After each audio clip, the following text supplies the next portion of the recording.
আশা করি করোনা ভাইরাসের প্রকোপ থেকে সকলেই নিজেকে সুস্থ ও স্বাভাবিক রেখেছো। সরকারি বিধিনিষেধ মেনে সকলেই বোধহয় গৃহবন্দী আছো। এর মধ্যেও আমাদের পড়াশোনাটা চালিয়ে যেতে হবে, হয়তো অনেক ক্ষতি হচ্ছে। তাই তোমাদের পড়াশোনাতে সাহায্য করতে আজ আমি দ্বাদশ শ্রেণীর প্রত্যয় বিষয়টিকে আলোচনা স্তরে রাখছি। তোমরা শোনো মন দিয়ে এবং বারবার অনুশীলন করবে বাড়িতে, এ আবেদন রাখছি। এখনই আমরা আলোচনা করছি প্রত্যয়। প্রত্যয় কাকে বলে? যদিও প্রত্যয় নামটা বা প্রত্যয় বিষয়টা প্রত্যেক ছাত্রছাত্রীর কাছে একটা ভয়ের বিষয়, আমি বলবো প্রত্যয় কোনো ভয়ের বিষয় নয়। প্রত্যয় হলো নতুন নতুন শব্দ তৈরির একটি ফর্মুলা বা নিয়ম মাত্র। নতুন নতুন শব্দ কিভাবে আমরা গঠন করব সেটা এই প্রত্যয়ের মাধ্যমেই সূচিত হয়ে থাকে। তাহলে প্রত্যয় কাকে বলে? না, প্রতীয়তে বিধিয়তে অনেন ইতি প্রত্যয়। লক্ষ্য করো, প্রতীয়তে বিধিয়তে অনেন ইতি প্রত্যয়ঃ। অথবা মানে হলো কি, যার দ্বারা বিধান করা হয়, যার দ্বারা বিধান বা প্রয়োগ করা হয় তাকেই বলা হবে প্রত্যয়। আমরা বাংলা ব্যাকরণ শাস্ত্র দেখেছি এবং সংস্কৃত ব্যাকরণ শাস্ত্র দেখছি যে প্রকৃতি দুই প্রকার। প্রকৃতি কি কি? না, প্রকৃতি হলো এক শব্দ প্রকৃতি, দুই হলো ধাতু প্রকৃতি। এই দুটো প্রকৃতির সঙ্গে যখন কিছু বর্ণ বা বর্ণগুচ্ছ যুক্ত হয়ে নতুন নতুন শব্দ সৃষ্টি করে তখনই তাদেরকে আমরা প্রত্যয় বলে থাকি। তাই লক্ষ্য করো, দুটো প্রকৃতি, একটা শব্দ প্রকৃতি, অন্যটা হলো ধাতু প্রকৃতি। ধাতু বলতে কি বুঝি? না, ভূবাদয় ধাতব। ভূ প্রভৃতি প্রকৃতি দ্বারা যদি ক্রিয়া বোঝায়, অর্থাৎ করা, খাওয়া, যাওয়া, নাচা, খেলা, বেড়ানো ইত্যাদি বোঝায়, তবে সে মূল প্রকৃতিটাকে ধাতু বলা হবে।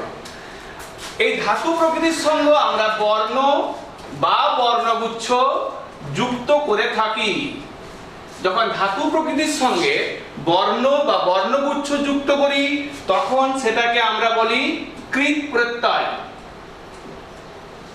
আর শব্দ প্রকৃতির সঙ্গে যখন আমরা বর্ণ বা বর্ণগুচ্ছ যুক্ত করি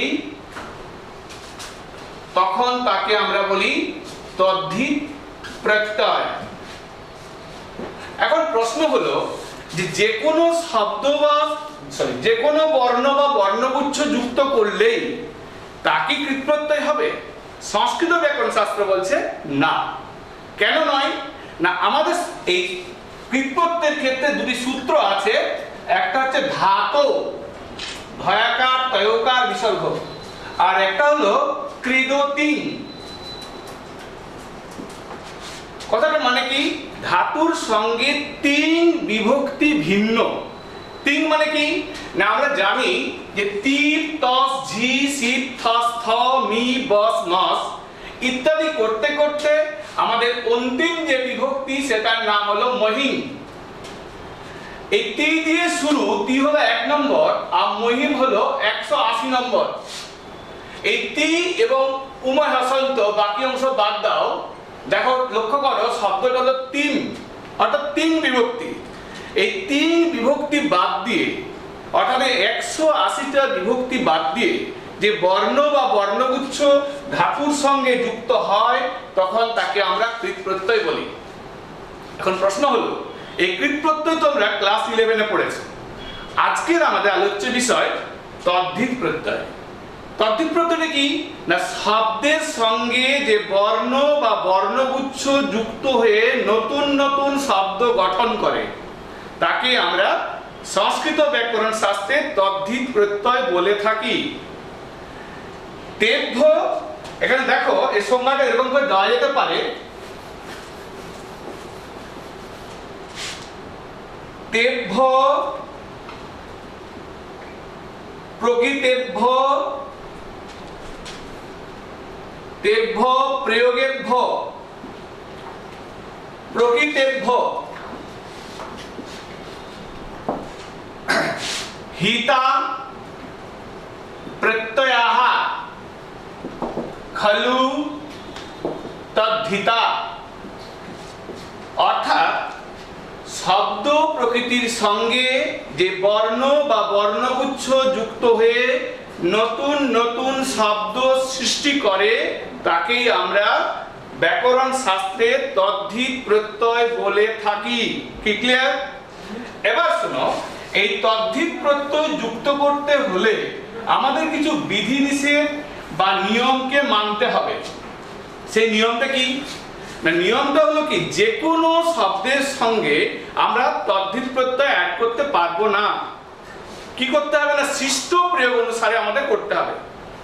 এই তদ্ধিত প্রত্যয় যদি শব্দের সঙ্গে যুক্ত হয়, তাই শব্দের কিছু কিছু পরিবর্তন আমরা লক্ষ্য করে থাকি। আর প্রত্যয়টা যেটা আমরা যুক্ত করি, প্রত্যেক কিছু অংশ আমরা যুক্ত করি, কিছু অংশ বাদ দিই। যেমন ধরো একটা প্রত্যয় লিখছি অন, এই অন প্রত্যয়ের মূর্ধন্য লোপ পায়, একে ইত বলে। ইত কথাটার মানে হলো কি, এতি গচ্ছতি ন তিষ্ঠতি ইতি ইত। অর্থাৎ কিনা যা কার্যকালে আসে, কাজ শেষ হয়ে গেলে চলে যায়, তাকে আমরা ইত বলি। এই অন যে প্রত্যয়টা এ একা আসতে পারছিল না, মূর্ধন্যকে সঙ্গে নিয়ে এসেছিল।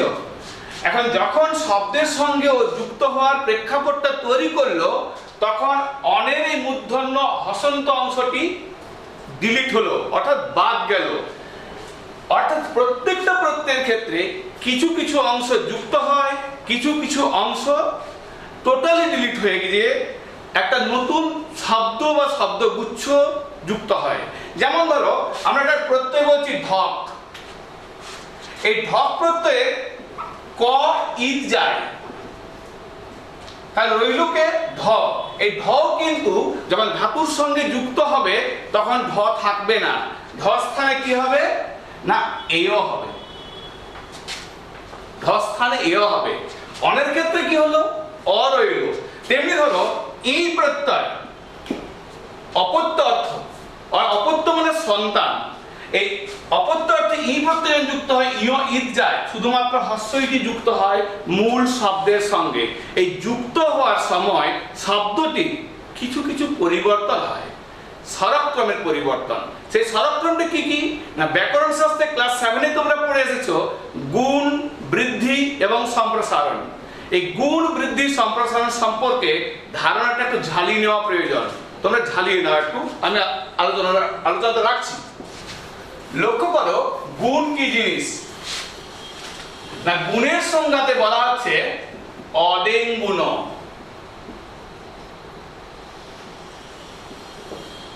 অদেঙ্গুণ মানে হচ্ছে হস্যই এবং দীর্ঘই স্থানে একার হবে, হস্য এবং দীর্ঘকার স্থানে ওকার হবে, রি আর ডবল রি স্থানে অর হবে, লি এবং ডবল লি স্থানে অল হবে।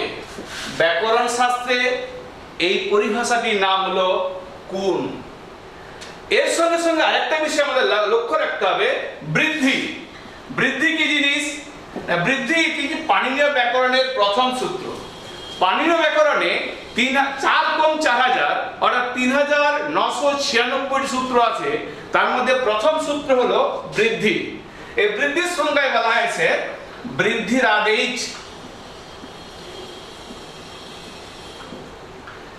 এটা কি না, বৃদ্ধির আদেশ অ থাকলে আ হবে, হস্যই, দীর্ঘই এবং একার স্থানে ঐকার হবে, হস্য উ, দীর্ঘ উ এবং ওকার স্থানে ঔকার হবে, রি এবং ডবল রি স্থানে আর হবে, আর লি ও ডবল লি স্থানে আল হবে।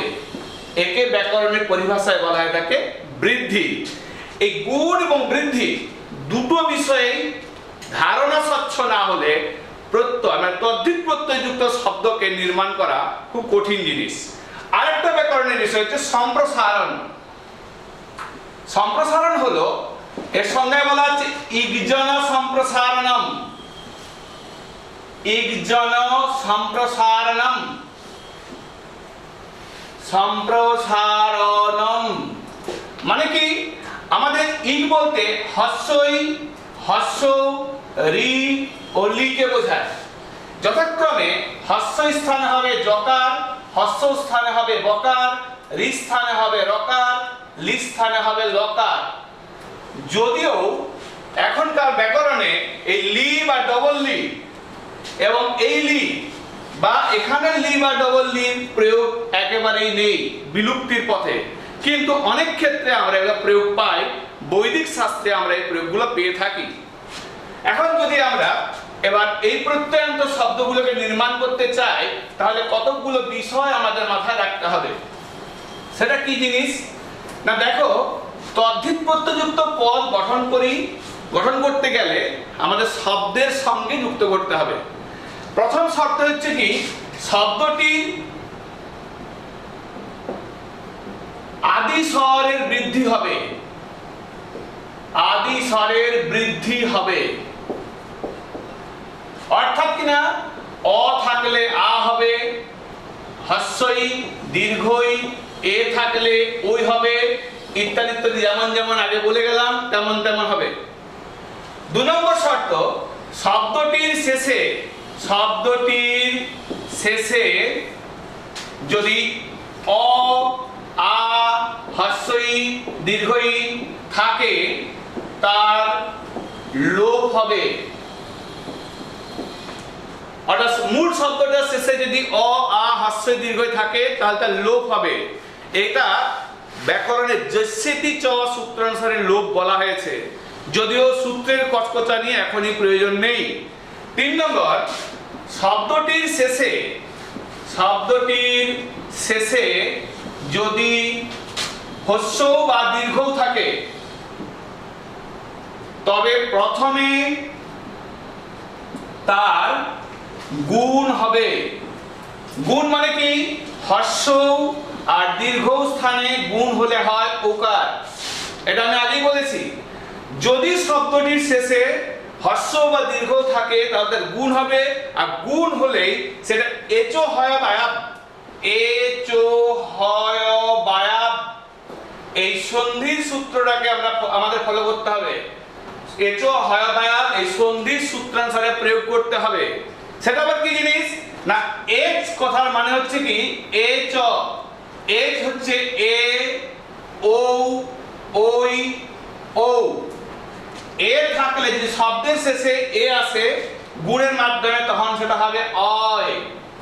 যদি ও আসে তবে হবে অব। যদি ওই আসে তবে হবে আই। যদি ও আসে তবে হবে আব। লক্ষ্য করো, এই 4টা নিয়ম যদি আমরা ফলো করি তাহলে দেখব যে তদ্ধিতান্ত প্রত্যয়ের প্রাতিপদিকটি নির্মাণ করা গেছে, পদ কিন্তু হয়নি। পদ তখনই হবে যখন তার সঙ্গে সুপ বিভক্তি আমরা যুক্ত করতে পারবো। সুপ বিভক্তি যুক্ত না হওয়া পর্যন্ত সংস্কৃত শাস্ত্রে তাকে পদ বলে আমরা গ্রহণ করতে পারবো না। আর বলা আছে নাপদং শাস্ত্রে প্রযোজিত, যা পদ নয় তা সংস্কৃত বাক্যে বা সাহিত্যে ব্যবহারের অযোগ্য, ব্যবহার করা যাবে না। তাই লক্ষ্য করো, আমরা যদি নিয়মটাকে ফলো করি তাহলে এরকম একটা জিনিস দেখো, শিট যুক্ত অন। অন প্রত্যয় হলো অপত্য অর্থ প্রত্যয়। অপত্য কি না, যেটা যারা থাকলে বংশ বিনষ্ট হয় না, তারা হচ্ছে অপত্য। এই অপত্যকে পাণিনি 2 ভাগে ভাগ করেছে, একটা অনন্তাপত্য আর একটা অন্তরাপত্য। অনন্তাপত্য কোনটা না, পুত্র কন্যা ইত্যাদি যাদের সাহায্যে বা যারা থাকলে বংশ রক্ষিত হয়। আর অন্তরাপত্য মানে হচ্ছে কি নাতি নাতনি, পৌত্র পৌত্রী ইত্যাদি, যদিও সকলেই অপত্য। এই অপত্য অর্থ প্রকাশ করতে বা অপত্যার্থক শব্দ যদি তথ্যান্ত পদ আমরা গ্রহণ করতে চাই তাহলে কি নিয়মটাকে ফলো করবো দেখো না। আমরা যদি বর্ণ বিশ্লেষ করি তাহলে দেখো তালব্য স যুক্ত হস্যই যুক্ত ব যুক্ত অ যুক্ত অন প্রত্যয়ে অ রইল, মূর্ধন্য ঈদ গেছে, মূর্ধন্য ঈদ গেছে, ঈদ মানে লোপ পেয়েছে, কার্যকাল এসেছিল, কাজ শেষ হচ্ছে, চলে যাচ্ছে। আমাদের বলা আছে শব্দটির আদি স্বরের বৃদ্ধি হবে, যদি বৃদ্ধি করি তাহলে হস্যের বৃদ্ধি কি হবে? হস্যের বৃদ্ধি বলা আছে ওই, আমরা হস্যের বৃদ্ধি দেখো ওই করলাম। অন্তিমে ব অ আছে, বলা আছে কি শব্দটি শেষে অ আ হস্য দীর্ঘ থাকলে তার লোপ হবে, তাহলে আমরা এটা লোপ করলাম, অর্থাৎ ডিলিট করে দিলাম। এবার দেখো যুক্ত করো, তালব্য যুক্ত হস্যই ওইকার যুক্ত ব যুক্ত অ সমান কি হবে? তালব্য ইকার ব। এই অংশটা হলো প্রাতিপদিক, পদ নয় কিন্তু। এর সঙ্গে যখন আমরা বিভক্তি যুক্ত করব, সু ও যশ অমোট সস ইত্যাদি 21টা বিভক্তি, তখন তা পদ বলে গণ্য হবে, তার আগে নয়। তাই তোমাদের যখন পরীক্ষাটা পড়ে যে শব্দটির প্রাতিপদিক রূপটি বার করো, তখন তোমরা করবে কি শৈব। যখন বলে পদ তৈরি করো, তখন শৈব যুক্ত সু সমান শৈব বিসর্গ, তালব্য ইকার ব বিসর্গ শৈব, এটা হলো পদ। নাপদং শাস্ত্রে প্রযোজিত, আগেই বলেছি, যা পদ নয় তা বাক্যে ব্যবহারের অযোগ্য, সাহিত্যে ব্যবহারের অযোগ্য, অতএব এটা ব্যবহারের যোগ্য, এটা কিন্তু নয়। ঠিক তেমনি দেখো, যদি আরো আমরা দেখি রঘু যুক্ত অন, আমরা সবাই মুখস্থ করি রাঘব, কিন্তু কি করে শব্দটা তৈরি হলো আমরা কেউই জানি না, কেউ খবর রাখি না। বীজগণিতের নিয়ম যদি আমরা মানি, তাহলে সংস্কৃতের সূত্রগুলোর নিয়ম কেন মানবো না? যদি আমরা মানি তাহলে দেখো, র যুক্ত অ যুক্ত ঘ যুক্ত উ যুক্ত অ, মূর্ধন্য ঈদ গেছে, আদি স্বরের বৃদ্ধি অ থাকলে কি হবে? আ। আমরা আগে বলছি শব্দটি শেষে হস্য বা দীর্ঘ থাকলে প্রথমে তার গুণ হবে, তাই গুণ যদি করি তাহলে কি হবে? ও।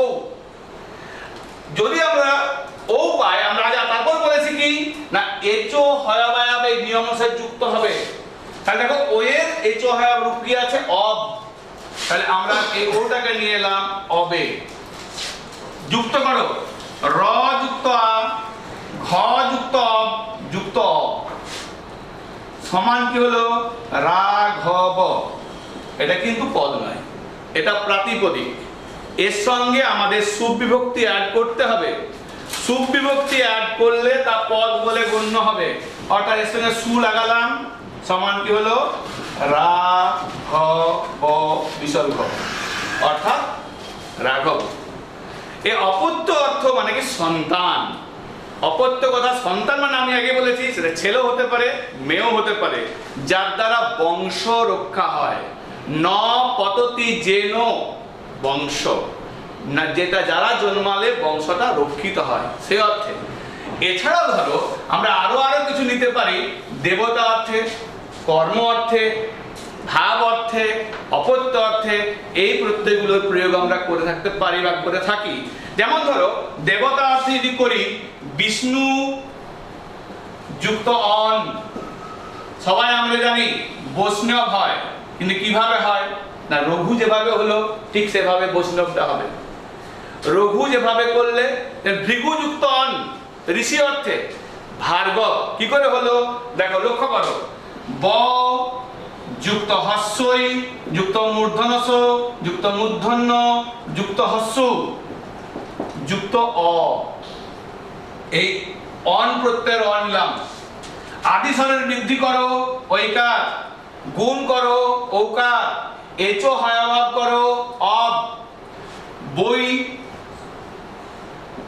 স্নব প্রাতিপদিক। তাহলে বিষ্ণুর সন্তান, বিষ্ণুর অপত্য, এই অর্থে বৈষ্ণব। তেমনি আমরা এটা বললাম ভৃগু অপত্যং পুমান, ভার্গব। কিভাবে করলাম না যেভাবে এটা করলাম ভৃগু ঠিক বিষ্ণু ঠিক সেভাবে ভার্গব। অর্থাৎ কিনা যদি প্রত্যয়ের স্বাভাবিক নিয়মগুলোকে আমরা মানি, যে শব্দটি আদি স্বরের বৃদ্ধি করতে হবে, দ্বিতীয় ক্ষেত্রে শব্দটি শেষে অ হস্য লোপ করতে হবে, তৃতীয় ক্ষেত্রে শব্দটি শেষে যদি হস্য বা দীর্ঘ থাকে প্রথমে তার গুণ হবে, তারপর এচো হয় বা সন্ধি সূত্র হিসেবে যুক্ত করতে হবে, প্রাতিপদিক গঠন হয়ে গেল। এরপর আমরা কি করব না সুপ বিভক্তি যুক্ত করে পদে পরিণত করব? যদি এভাবে করি তাহলে দেখবে প্রত্যয় মুখস্থ করতে হয় না, প্রত্যয় নিয়মেই চলে আসে। 99% প্রত্যয় এই নিয়মে করলে মিলে যাবে। তোমাদের সিলেবাসে দুটি প্রত্যয় আছে, একটা হলো অন, অন্যটা হলো ঢক। ঢক প্রত্যয় কথা আমি আগেই বলেছি। ঢক স্ত্রীলিঙ্গান্ত শব্দের উত্তরেই সচরাচর ঢক প্রত্যয় হয়। ঢকের ক্ষেত্রে কি থাকে না, ঢক মানে হচ্ছে এয়, ভগিন্না, ভগিনীযুক্ত ঢক সমান ভাগিনেয়, সুপর্ণযুক্ত ঢক সৌপর্ণেয়। আমি দেখাচ্ছি, তাই লক্ষ্য করো। অন প্রত্যয় তোমরা আশা করি বুঝতে পেরেছো, বাড়িতে প্র্যাকটিস করো। ঢকের ক্ষেত্রে কি হবে দেখো, সচরাচর স্ত্রী প্রত্যয়ের ক্ষেত্রেই হয়। যেমন ধরো করছি সুপর্ণা যুক্ত ঢক, যদি এটা আমরা করি সু যুক্ত প যুক্ত অ যুক্ত মূর্ধন্য যুক্ত র যুক্ত অ যুক্ত ঢকের কি হবে, আগে বলেছি শুধু ঢ থাকে, ক ঈদ যায়, ঢয়ের স্থানে কি আসে, এও আসে। অতএব যদি আমরা এখানে নিই, এর আদিস্বরের বৃদ্ধি যদি করি হয় তাহলে কি হবে দেখো, ঔকার। আগে লিখেছিলাম ঔকার, লাস্টে কি আছে দেখো, সুপর্ণা আছে, ও এটা এ আয়ের লোপ হবে। আয়ের লোপ যদি হয় তাহলে কি হবে, লক্ষ্য করো লক্ষ্য করো লক্ষ্য করো লক্ষ্য করো, সৌপর্ণ। অর্থাৎ কিনা সৌপর্ণ, সৌপর্ণ অর্থাৎ সুপর্ণার সন্তান। অর্থাৎ ঢক প্রত্যয়টা স্ত্রীলিঙ্গবাচক শব্দের ক্ষেত্রে প্রযুক্ত হয়ে থাকে, অন প্রত্যয়টা যে কোনো অপ্রত্যাত্মক শব্দের ক্ষেত্রে প্রযুক্ত হয়ে থাকে। বোঝা গেছে? এই দুটি প্রত্যয় তোমাদের সিলেবাসে আছে, সিলেবাসের বাইরেও পরীক্ষা অনেক সময় পড়ে যায়। এই নিয়মটা ফলো করলে ম্যাক্সিমাম ক্ষেত্রে তোমরা সাফল্য পাবে। এছাড়াও আরেকটা প্রত্যয় তোমার আলোচনার মধ্যে আনবো, সেটা হচ্ছে কি ইমনিচ প্রত্যয়, যে তোমার সিলেবাসে আছে। ইমনিচ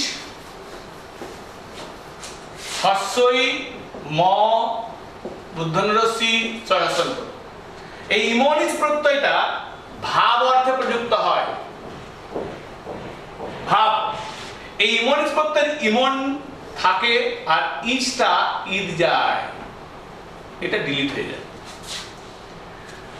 তস্য ভাব, তার ভাব, এই অর্থ বোঝাতে আমরা ব্যাকরণ শাস্ত্রে ইমনিচ প্রত্যয় প্রয়োগ করে থাকি। শুধু ইমনিচ প্রত্যয় প্রয়োগ করি, এই একই অর্থে আমরা তল প্রত্যয় প্রয়োগ করি, আবার ত এই প্রত্যয়টাও প্রয়োগ করে থাকি।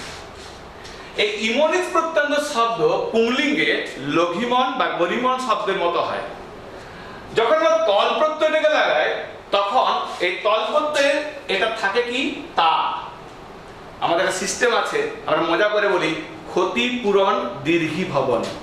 অন্তিম বর্ণটা যদি ক্ষতি হয় মানে লোপ পায়, তাই পূর্ব স্বরবর্ণটা দীর্ঘ হয়ে যায়। লক্ষ্য করে দেখবেন ম্যাক্সিমাম ক্ষেত্রে প্রযোজ্য হয়ে যায়। তাই তলের যদি লকে আউট করে দিই, তলের দেখো অ ছিল, এটা আ হয়ে যায়। অর্থাৎ এই তা, এই লঘুতা, গুরুতা, মৃদুতা এই সবগুলো হয়। ত প্রয়োগ করি তখন এটা ক্লিবলিঙ্গ হয়, গুরুত্ব, লঘুত্ব, মৃদুত্ব ইত্যাদি হয়। আর পুংলিঙ্গে আমরা ইমন, ইমন নিচের ইমনটাকে রাখি। যেমন ধরো একটা শব্দ করছি, আমরা আগে বলেছি যে শব্দের সঙ্গে হবে মধুর যুক্ত ইমনিচ, সমান কি হয় মধু রিমন। এই যে এবার লক্ষ্য করো মূর্ধন্য হসন্ত দন্ত হসন্ত আছে, আমরা বলি ক্ষতিপূরণ দীর্ঘী ভবন। তার শব্দটা কি হয় হতে পারে না, এটাকে আমরা আউট করতে পারি। ময়ের শেষে দেখো অ আছে, ম ধৈরস্যু রয়রস্যি ময় হসন্ত যুক্ত অ যুক্ত দন্তন্য। এই দন্তন্য যদি আউট করি তাহলে অটা কি হবে মধুরিমা। গরিমন থেকে গরিমা হয়। ঠিক তেমনি এটা যদি করি মধুরতা, মধুর যুক্ত তল প্রত্যয় সমান মধুরতা, এটা লত শব্দের মতো হবে। আবার যদি মধুর সঙ্গে ত প্রত্যয় লাগায় মধুরত্ব, এটা ক্লিবলিঙ্গ ফল শব্দের মতো হবে। কিন্তু একই অর্থে আমরা অন প্রত্যয় প্রয়োগ করতে পারি, কিন্তু সব ক্ষেত্রে এই অন প্রত্যয় প্রয়োগ হয় না। তাহলে একই অর্থ প্রকাশ করবে তিনটা প্রত্যয় আছে, মধুরিমন থেকে মধুরিমা, মধুরতা, মধুরত্ব, তার ভাব, তস্য ভাব, এই অর্থে এগুলো আমরা প্রয়োগ করে থাকি। বোঝা গেছে? আর একটা জিনিস দেখো, আমাদের ইষ্ঠন এবং ইয়সুন প্রত্যয় আছে তোমাদের সিলেবাসে। ইষ্ঠনটা কি আর ইয়সুন কি তোমরা সকলেই জানো যে ইষ্ঠন আর ইয়সুন বাংলা ব্যাকরণে তোমরাও পড়েছো। আবার এখানে বলি এই ইষ্ঠন প্রত্যয়টাকে আমরা বাংলায় বলি তম প্রত্যয়, আর এটাকে বলি তরক প্রত্যয়। যখন আমরা বহুর মধ্যে এককে খুঁজি তখন আমরা ইষ্ঠন লাগাই, আর যখন আমরা দুইয়ের মধ্যে এককে খুঁজি তখন আমরা ইয়সুন বা তরক লাগাই। ইষ্ঠন আমাদের ইংরেজি দেখেছি তোমরা superlative degree and comparative degree. বহুর মধ্যে একের প্রাধান্য তখন ইষ্ঠন বা তমক, আর দুইয়ের মধ্যে একের প্রাধান্য ইয়সুন বা তরক। এখন প্রশ্ন হচ্ছে স্যার যে এই ইষ্ঠন লাগালে কি তমক লাগাতে পারবো, বা তমক লাগালে কি ইষ্ঠন লাগাতে পারবো? আমি বলি একই অর্থে যদি ইষ্ঠন প্রত্যয় লাগিয়ে দাও সেক্ষেত্রে ইষ্ঠন প্রত্যন্ত শব্দের সঙ্গে আর তমক প্রত্যয় অ্যাড করা যাবে না। ব্যাকরণ শাস্ত্রে এটা অপবাদ, নিষেধ আছে। কিন্তু দেখো আমরা প্রত্যেকেই শ্রেষ্ঠ দিয়ে বলি শ্রেষ্ঠতম, ভুল বলি আমরা, ব্যাকরণে শুদ্ধ নয় এটা। যদি একই অর্থে আমরা প্রশস্য যুক্ত ইষ্ঠন সমান শ্রেষ্ঠ করি, তারপর যদি তার সঙ্গে আরো একটা জিনিস চাপিয়ে দিই, খাওয়ার উপরে খাওয়া, তাহলে বদহজম হবে। অতএব শ্রেষ্ঠতম কথাটা টোটালি ভুল, ব্যাকরণগতভাবে দুষ্ট শব্দ। কিন্তু আমরা হামেশায় প্রয়োগ করি শ্রেষ্ঠতম ছাত্র, শ্রেষ্ঠতম কবি, শ্রেষ্ঠতম এটসেট্রা এটসেট্রা এটসেট্রা। এটা ভুল প্রয়োগ। কিরকম করে হয় দেখো না, বহুর মধ্যে একের প্রাধান্য ইষ্ঠনের মূর্ধন্য বা দন্তন্য ঈদ যায়। ঈদ মানে লোপ পায়। আগেই বলেছি এতি গচ্ছতি ন তিষ্ঠতি, যারা কার্যকালে আসে কাজ শেষ হলে চলে যায় তাদেরকে আমরা ঈদ বলি। তেমনি তম প্রত্যয়ের প ঈদ যায়। ইয়সুনের ক্ষেত্রে আমরা ইয়সকে রাখবো আর উন ঈদ যাবে, আর তরফের প ঈদ যাবে। যখন ইষ্ঠন বা ইয়সুন প্রত্যয় আমরা আগে বলছি তদ্ধিত প্রত্যয় শব্দের সঙ্গে যুক্ত হবে, কদাপি ধাতুর সঙ্গে নয়, কখনো ধাতুর সঙ্গে যুক্ত করবে না। তদ্ধিত প্রত্যয় ধাতুর সঙ্গে কখনো যুক্ত হয় না। তাহলে আমাদের লক্ষ্য করো, ইষ্ঠন যদি আমরা লাগাই বহুর মধ্যে আমরা বলছি শ্রেষ্ঠ, আমরা বলছি ক্ষদিষ্ঠ, আমরা বলছি কনিষ্ঠ, আমরা বলছি জ্যেষ্ঠ, বলি তো জ্যেষ্ঠতম বলি, আমরা ভুল বলি, কনিষ্ঠতম বলি, ভুল বলি, শ্রেষ্ঠতম বলি, ভুল বলি, হয় না। কেন হয় না? না দেখো আমরা ইষ্ঠনটা লাগাই, ইষ্ঠন বহুর মধ্যে একটা শব্দ লাগাচ্ছি, ধরো প্রশস্য আছে, সিম্পল একটা লাগাই, ধরো গুরু যুক্ত ইষ্ঠন। যখন ইষ্ঠন প্রত্যয় বা ইয়সুন প্রত্যয় লাগাবো তখন শব্দটার প্রকৃতিগত কিছু চেঞ্জ হবে। এই গুরু শব্দটার ক্ষেত্রে কি হবে? গড় হবে। তেমনি যদি আমরা ক্ষুদ্র লাগাই, ক্ষুদ্রযুক্ত ইষ্ঠন যদি করি তখন এই শব্দটা কিন্তু চেঞ্জ হবে, তখন হবে ক্ষুদ। আবার দেখো যদি আমরা লঘু লাগাই, লঘুযুক্ত ইষ্ঠন, তখন কি হবে? চেঞ্জ হয়ে হবে লঘ। অর্থাৎ এই যে পরিবর্তনের জায়গাটা, এটা কিছুটা আমাদের কণ্ঠস্থ করতে হবে, মুখস্থ করতে হবে, এটা কোনো নিয়ম মানে না। তাই আমরা ওই ধারা অনুযায়ী কিছু কিছু যদি মুখস্থ করি, 35 থেকে 40টা, তার মধ্যে পরীক্ষা দিতে করবে। তাই 35 থেকে 40টার রূপ যদি আমরা একটু ঠিক করে নিই, এবার লক্ষ্য করে দেখো গুরুস্থিনী গড় হলো, ইষ্ঠনের দন্তনে আউট করে দাও, এবার সন্ধি করে দাও, দেখো পাবে গরিষ্ঠ। সন্ধি করছি কিন্তু, হ্যাঁ এর সঙ্গে অ্যাড করলাম গরিষ্ঠ, এটা কিন্তু প্রাতিপদিক হলো, পদ কিন্তু হয়নি। তেমনি ধরো ক্ষুদ্র স্থানে ক্ষুদ্রযুক্ত ইষ্ট সমান খোদ হলো, খোদ যুক্ত ইষ্ট সমান কি হবে? ক্ষুদিষ্ঠ। ইষ্ট লাগাও সমান রাখো ক্ষদিষ্ঠ। আবার লঘু যুক্ত ইষ্ট দন্তনে আউট করে দাও, দেখো লঘ যুক্ত ইষ্ট লঘিষ্ঠ হয়ে গেল। এবার এটা পুংলিঙ্গ হবে নর শব্দের মতো, ক্লিবলিঙ্গ হবে ফল শব্দের মতো, স্ত্রীলিঙ্গ হবে লতা শব্দের মতো। খুব ভয় লাগছে, ভয়ের কোনো কারণ নেই। যারা ক্লাস 7-এর নরলতা ফল মুখস্থ করেছো, দেখো গরিষ্ঠ গরিষ্ঠ গরিষ্ঠা, গরিষ্ঠং গরিষ্ঠ গরিষ্ঠান, গরিষ্ঠেন গরিষ্ঠাভ্যাং গরিষ্ঠই, গরিষ্ঠায় গরিষ্ঠাভ্যাং গরিষ্ঠেভ্য, গরিষ্ঠাৎ গরিষ্ঠাভ্যাং গরিষ্ঠেভ্য, গরিষ্ঠস্য গরিষ্ঠ গরিষ্ঠানাম, গরিষ্ঠে গরিষ্ঠে গরিষ্ঠেষু। সিম্পল বিষয়, নর শব্দের মধ্যে ফেলে দাও হয়ে যাবে। তেমনি লতা শব্দের মধ্যে ফেলে দাও, গরিষ্ঠা গরিষ্ঠে গরিষ্ঠা, গরিষ্ঠং গরিষ্ঠে গরিষ্ঠাহা, গরিষ্ঠয়া গরিষ্ঠাভ্যাং গরিষ্ঠামি। সিম্পল, কিছু নেই। আবার ফল শব্দের মধ্যে ফেলো, গরিষ্ঠং গরিষ্ঠে গরিষ্ঠানি, গরিষ্ঠং গরিষ্ঠে গরিষ্ঠানি, গরিষ্ঠেন গরিষ্ঠাভ্যাং গরিষ্ঠই। সিম্পল বিষয়, জটিল নেই। প্রয়োগ করতে গেলে ঠিক আমাদের এভাবে করতে হবে। আবার ইয় শুনতে দেখো, শুধু স্থনের জায়গাতে আমরা এখানে ইয়স লাগিয়ে দেবো, দেখো দীর্ঘ হয়ে আছে কিন্তু ইয়স। তাহলে কি হবে, ইয়স এখানে দেখো স্থনে কিন্তু ছিল হস্যই ছিল, তাই প্রত্যেকটা বানান দেখো হস্যই লাগিয়েছি। গরিষ্ঠ, লঘিষ্ঠ, রেজাল্ট করছি, হ্যাঁ লঘিষ্ঠ, এখানে ক্ষদিষ্ঠ হস্যে আছে। ইয়সুন এখানে প্রত্যেকের দীর্ঘ হয়ে ভুলটা করবে না। ইয়সুন মানে দীর্ঘই মাস্ট হতেই হবে, স্থন মানে হস্যই মাস্ট হতেই হবে। যদি তাই হয় তাহলে দেখো এখানে আমরা যদি ইয়সুন লাগাই তাহলে কি হবে, গরুসের গড় হলো যুক্ত ইয়স সমান কি হবে, গরিয়স। তেমনি কি হবে, লঘিয়স। তেমনি কি হবে, ক্ষদিয়স। এই শব্দগুলো দুইয়ের মধ্যে একের প্রাধান্য। স্থন যেমন হয়েছিল বহুর মধ্যে এক, ইয়সন হলো দুইয়ের মধ্যে এক। এখানেই যদি স্যার আমরা স্থনীয়সনের জটিলতাকে পরিহার করে তরপ আর তমপ লাগিয়ে দিই তাহলে কি ভুল হবে? পরীক্ষাতে অ্যাকচুয়ালি স্থন বা ইয়সন দিয়ে আসে। যদি বিকল্প রূপ তোমাদের কাছে চাই তাহলে তোমরা তমক বা তরপ লাগাতে পারো। স্যার তমক বা তরপ লাগাতে নিয়ম কি স্যার একই? না। তাহলে কি হবে, কারণ এই শব্দটা কিন্তু পরিবর্তন হবে না। যখন আমরা তরপ বা তমক লাগাবো, এই যে পরিবর্তিত জায়গাটা নিয়ে এসেছিলাম এটা কিন্তু আনবো না। এটা কি করবো, গুরু যুক্ত তমক, ক্ষুদ্র যুক্ত তমক, লঘু যুক্ত তমক।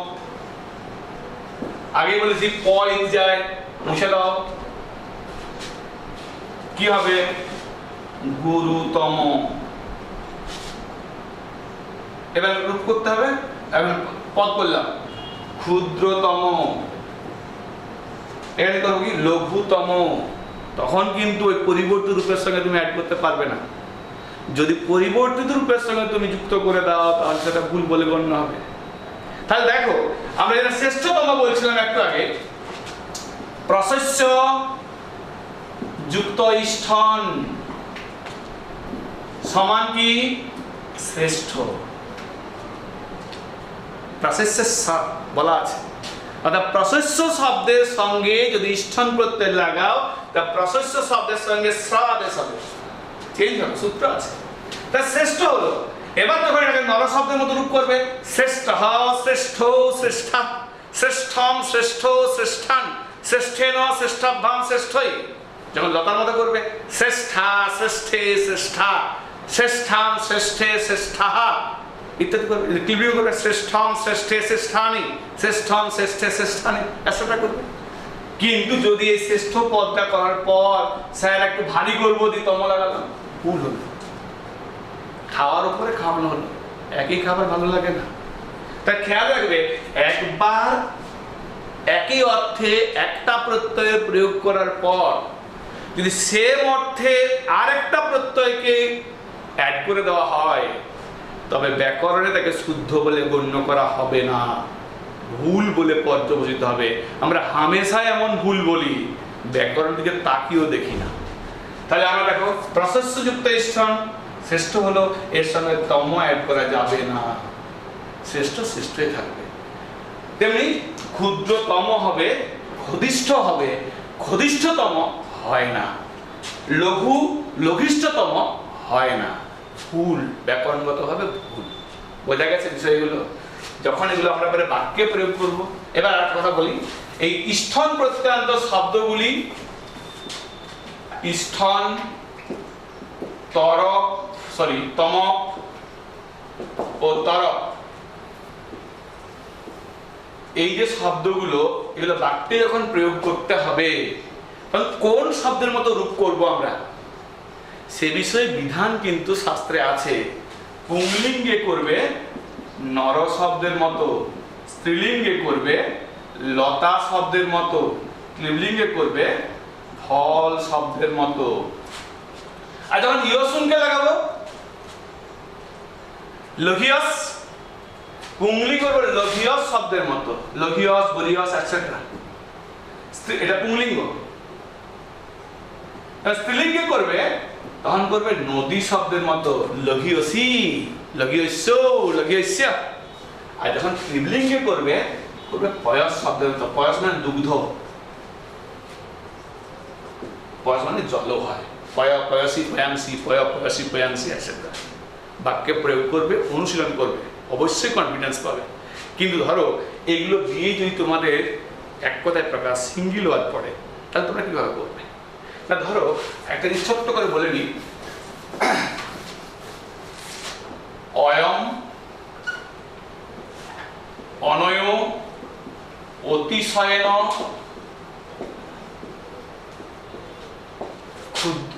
গুরু।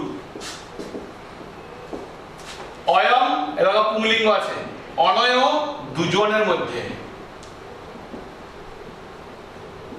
অতিশয়ন মানে আতিশয্য বোঝাতে, গুরুত্ব বোঝাতে গুরু। তার মানে কি এই দুজনের মধ্যে বেশি গুরু। গুরু মানে এখানে ভারী বলতে পারো, গুরু মানে এখানে গরিষ্ঠ বলতে পারো। আর যদি তাই হয় তাহলে দুইয়ের মধ্যে একের প্রাধান্য মানে কোন পত্রে লাগাবে তোমরা? ইয়সুন লাগাবে। তা কি করবে তোমরা? গুরু যুক্ত ইয়সুন কি হয়? গরিয়স হয়েছে তো। এই গরি, এবার দেখো এটা পুংলিঙ্গ আছে, স্ত্রীলিঙ্গ আছে না ক্লিবলিঙ্গ আছে না? অয়মটা পুংলিঙ্গ, আর এই পুংলিঙ্গের প্রথম আর একবার কি হবে? গরিয়ান। তোমাদের বইয়ে দেখবে এটাও আনসার আছে, এটাও আনসার আছে, তুমি দুটোই করতে পারো, তবে এটা পারফেক্ট।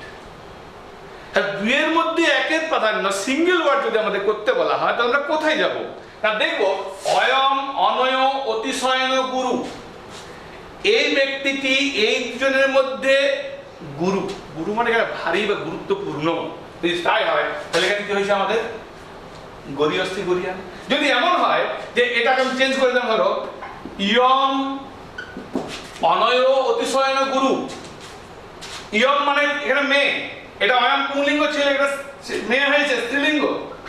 যদি তাই হয় তাহলে দেখো মূল শব্দ কি হবে? গরিয়স।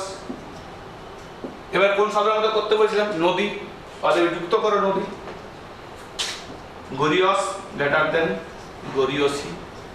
যদি আমাকে জিজ্ঞেস করা হয় ইয়ম, অনয়, অতিশয়ন, গুরু কি করবে, কোথায় প্রকাশ, পরীক্ষায় পড়ে, এই মেয়েটি বা এই নারীটি বা স্ত্রীটি যে কোনো এই দুজনের মধ্যে অত্যন্ত গরিয়ান বা মানে গুরু, মানে কি করবে তুমি? গরিয়সি। আবার লক্ষ্য করো যদি এটাতে বলে দেয় ইদম, অনয়, অতিশয়ন, গুরু, এই বিষয়টি মানে এই ফলটি এই দুটি ফলের মধ্যে শ্রেষ্ঠ বা গুরু, তখন তুমি করবে পয়স শব্দের মধ্যে করবে। কি হয় না গরিয়স প্রথমেই মানে পয়স, প্রথম আর একবচনে কি আছে? পয় আছে। তাহলে যে গরিয়সে কি হবে? গরিয় বিসর্গ হবে। এটা পয়স শব্দের রূপটা দেখালাম, এটা দরকার নেই। তাহলে ইদম, অনয়, অতিশয়ন, গুরু, তখন হবে গরিয়। সিঙ্গুলার কিন্তু পরেই পরীক্ষায় 2 নম্বর পড়বে, এখান থেকেই পড়বে। তাই যদি তাই হয় অয়ম, অনয়, অতিশয়ন, গুরু, এই দুজনের মধ্যে অত্যন্ত গুরু, আবার এই দুজনের মধ্যে মেয়ে, আবার এটা ক্লিপ, তখন কি হলো দেখো লক্ষ্য করলাম ইয়স লাগালাম। স্যার যদি এটা তরক করতে পারবো কি? পারো। অয়ম, অনয়, অতিশয়ন, গুরু, স্যার আমি কিন্তু গুরুতর করতে পারি? করতে পারো, কিন্তু সংস্কৃতের ব্যাকরণে ইষ্ঠ নিয়সন করলে বেশি ভালো হয়, কাটতে পারবে না পরীক্ষক, করা যায়। তাই এখানে করতে পারি গরিয়সি করবো, গুরুতর করতে পারো লতা শব্দের মতো, করতে পারো লতা শব্দের মতো। এখানে করবো ফল শব্দের মতো, করতে পারো গুরুতমম, করতে পারো। তাহলে আমরা গুরুতম এই দুজনের মধ্যে গুরুতর করেছি, গুরুতরা করেছি, গুরুতমম করতে পারি। স্যার যদি স্থল লাগাতে লাগাবো এটা না অয়ম, এখানটা পাল্টে দাও, বহুর মধ্যে বলা আছে এসাম। ইদম শব্দের ষষ্ঠীর দ্বিবচন করেছিল অনয়, আবার ইদম শব্দের ষষ্ঠীর বহুবচন দেখো পুংলিঙ্গে এসাম। কারণ এই সকলের মধ্যে অত্যন্ত বহুর মধ্যে, তাই বহুর মধ্যে একের প্রাধান্য হলে আমি কি বলেছি? ইষ্ঠন হবে। বহুর মধ্যে একের প্রাধান্য হলে কি হবে? তমক হবে। আর যদি তাই হয় তাহলে স্যার কি করবো এটা? না এটা হবে কি, প্রথমে করে গরিষ্ঠ, এবারে একটা একবার যে পুংলিঙ্গ কোন শব্দের মতো হবে? নর শব্দের মতো হবে। লাগাও বিসর্গ। অয়ম এসাম অতিশয়ন গুরু, এ এতগুলো লোকের মধ্যে গুরু, অতএব গরিষ্ঠ। স্যার যদি এটা মেয়ে করি তাহলে কি হবে? না আমরা করতেই পারি, ইয়ম এসাম, সরি এখানে এসাম, মেয়েদের মধ্যে এখানে এসাম হবে না, আসাম হবে। ইদম শব্দের ষষ্ঠীর বহুবচন স্ত্রীলিঙ্গে এসাম হয় না, আসাম হয়। তাহলে আ দন্তস্বাকার ম, ইয়ম আসাম অতিশয়ন গুরু। যদি এটা করি তাহলে কি হবে? তাহলে প্রথমে ভাবো এটা গরিষ্ঠ হয়েছে মূল শব্দটা, লতা শব্দের মতো করলে কি হবে? লতা গরিষ্ঠা। তাহলে কি হবে? গরিষ্ঠা। লতা শব্দের প্রথমের মধ্যে বিসর্গ নেই, অতএব গরিষ্ঠ তো বিসর্গ হবে না। নর শব্দের প্রথমের মধ্যে বিসর্গ আছে, অতএব বিসর্গ হবে। আবার যদি স্যার এরকম করি ইদম আবার এসাম, কারণ পুংলিঙ্গ এবং স্ত্রীলিঙ্গে ষষ্ঠীর বহুবচন একই, সরি পুংলিঙ্গ এবং ক্লিবলিঙ্গে ষষ্ঠীর বহুবচন একই রকম রূপ হয়। তাহলে এই ফলটি, ইদম মানে এই ফলটি, এই বইটি, এই ফ্যানটি ইত্যাদি হতে পারে, এই বইটি হতে পারে। ইদম এসাম অতিশয়ন গুরু, তখন কি করবে? তখন আমরা করতেই পারো, আগে করো গরিষ্ঠ, মূল জায়গায় চলে যাও, গরিষ্ঠ মূল জায়গায় গেলে এবার ক্লিবলিঙ্গ করছো ফল, ফলম গরিষ্ঠম। তাহলে আমরা যেমন পুংলিঙ্গে প্রয়োগ করতে পারি, স্ত্রীলিঙ্গ করতে পারি, ক্লিবলিঙ্গ করতে পারি। ইষ্ঠন ইয়সুন প্রত্যয়গুলো আমরা সংস্কৃত ব্যাকরণে ধাতস্থ হব, আমাদের হতেই হবে, কারণ এগুলোর প্রয়োগ সাহিত্যে বারবার বারবার আছে। সিঙ্গেল ওয়ার্ড আমাদের পরীক্ষাতে পড়ে 3 নাম্বার, আমি যে প্রত্যয় অংশটা পড়ালাম সেটাও পরীক্ষায় পড়ে 3 নাম্বার। অতএব খেয়াল করবে যে প্রত্যয় মুখস্থ করার বিষয় নয়, প্রত্যয় কিন্তু বীজগণিতের নিয়ম অনুসারে বারবার আমরা সলভ করতে পারি। ব্যাকরণ শাস্ত্রে এমন কোনো শব্দ নেই যেটা প্রত্যয় বা সূত্র দিয়ে আমরা সলভ করতে পারবো না। আজ এইটুকুই থাক, বেশ ভালো থেকো।